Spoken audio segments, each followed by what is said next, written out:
In this lecture, we're going to look at the disjunction principle. Here's an informal rendering of this principle.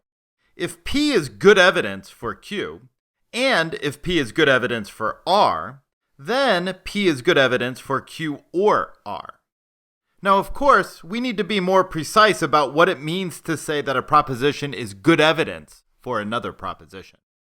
One way to understand what good evidence means is to use the idea of evidential support.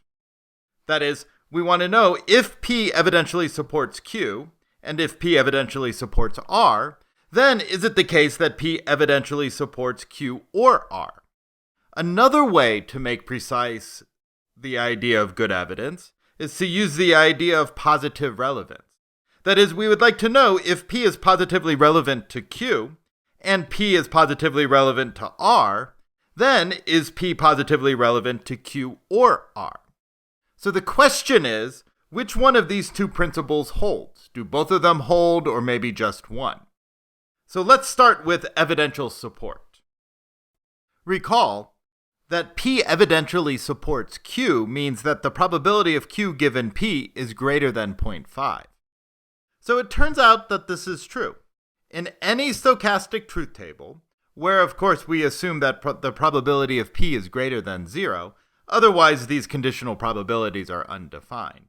So in any such stochastic truth table, if the probability of Q given P is greater than 0.5, and the probability of R given P is greater than 0.5, then the probability of Q or R given P must be greater than 0.5.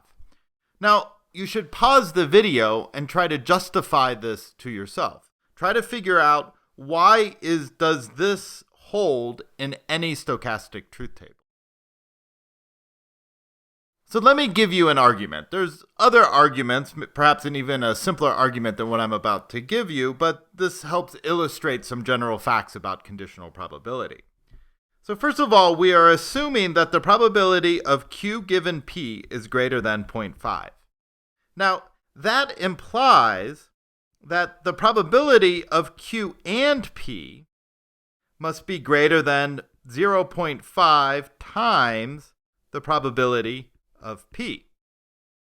And the second thing we're assuming is that the probability of R given P is greater than 0.5. So that's going to imply that the probability of R and P is greater than 0.5 times the probability of P. Now we have two inequalities here.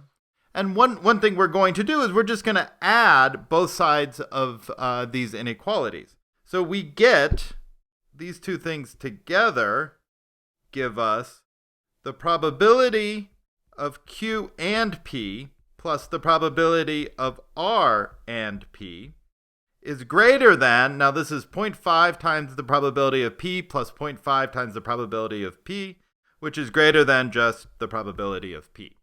Because 0.5 plus 0.5 is 1. Okay, now on the left-hand side here, we have the probability of Q and P plus the probability of R and P. We know that this must be less than the probability of Q and P or R and P. So the probability of this disjunction is greater than or equal to the probability of Q and P plus the probability of R and P, which we just saw up there is greater than the probability of P. Now, one final thing to note is that Q and P or R and P is logically equivalent or tautologically equivalent to Q or R and P.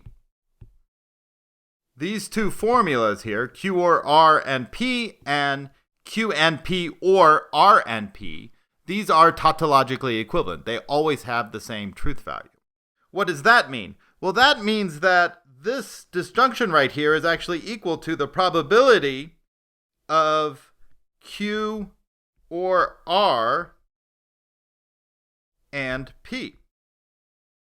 So now let's see what we've shown. We have the probability of Q or R and P is greater than, strictly greater than, the probability of P.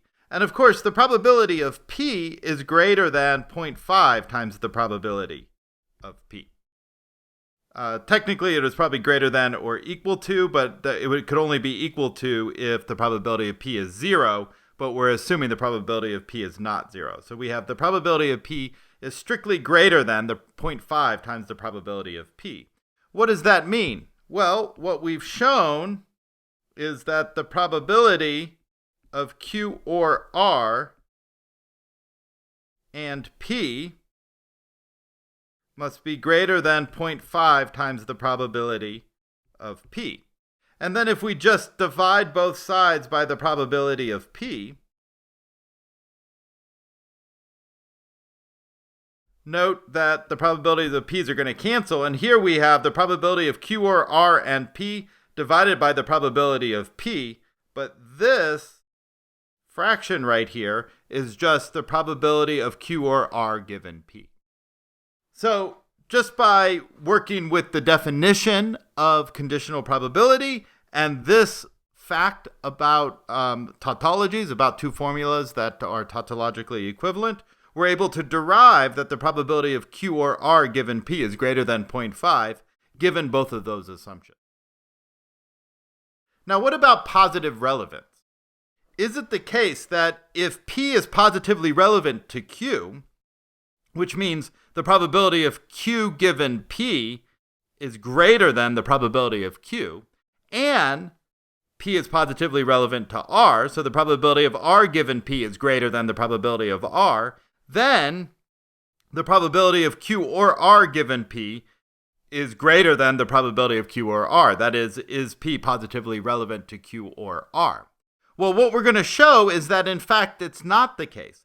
There is a stochastic truth table, where, of course, the probability of P is greater than 0, such that these first two statements hold. P is positively relevant to Q, and P is positively relevant to R, but P is not positively relevant to Q or R. That is, the probability of Q or R is going to be greater than or equal to the probability of Q or R given P. So here's the example. Here's a stochastic truth table. And here, just for your reference, I give you the columns for the truth values of Q and P and R and P. And we can just check to see that, in fact, P is positively relevant to Q. So the probability of Q is 0.55, but the probability of Q given P is greater than 0.55. It's 0.583, approximately 0.58. Similarly for R, the probability of R goes from 0.55 to 0.583. However, the probability of Q or R goes down when you condition by P. The probability of Q or R given P is 0.666, but the probability of Q or R is just 0.7.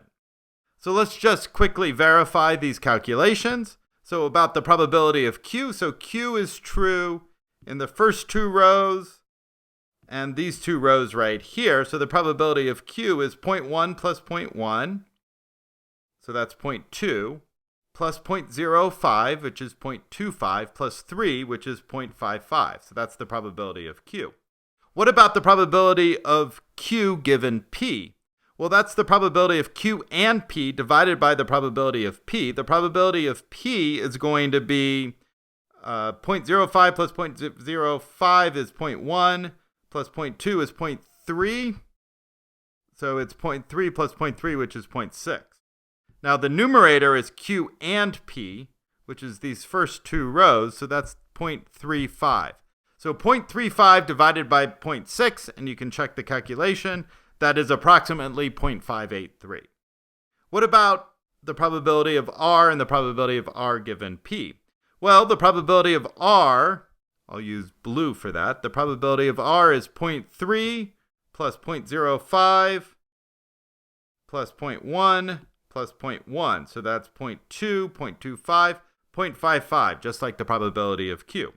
What about the probability of R given P? Well, we already saw that the probability of P is 0.6. What about the probability of R and P? So R and P is true on this first row right here, and the third row right here. So that's 0.3 plus 0.05. So again, that's 0.35 divided by 0.6. So that's approximately 0.583. So P is positively relevant to R, and it's positively relevant to Q. What about Q or R? Well, Q or R is true on the first row here, so it's Q or R. All the rows that I'm underlining are the rows in which Q or R is true. So that's 0.3 plus 0.05 plus 0.05, so that's 0.4, plus 0.1 is 0.5, plus 0.1 is 0.6, plus 0.1 is 0.7. So that's 0.7. The probability of Q or R is 0.7. What about when you condition by P? Well, P is true in the first 4 rows, and we know that the probability of P is 0.6. What about all the places where Q or R is true?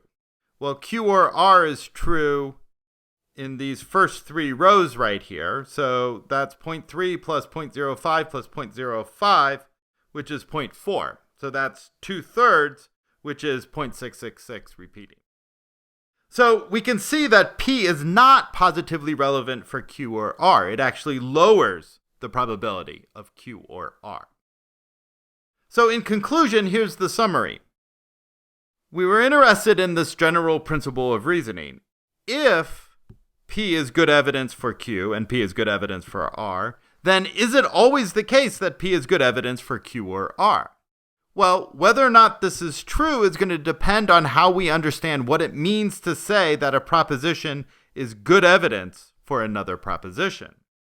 If we mean evidential supports, then this actually holds. If P evidentially supports Q and P evidentially supports R, then it must evidentially support Q or R.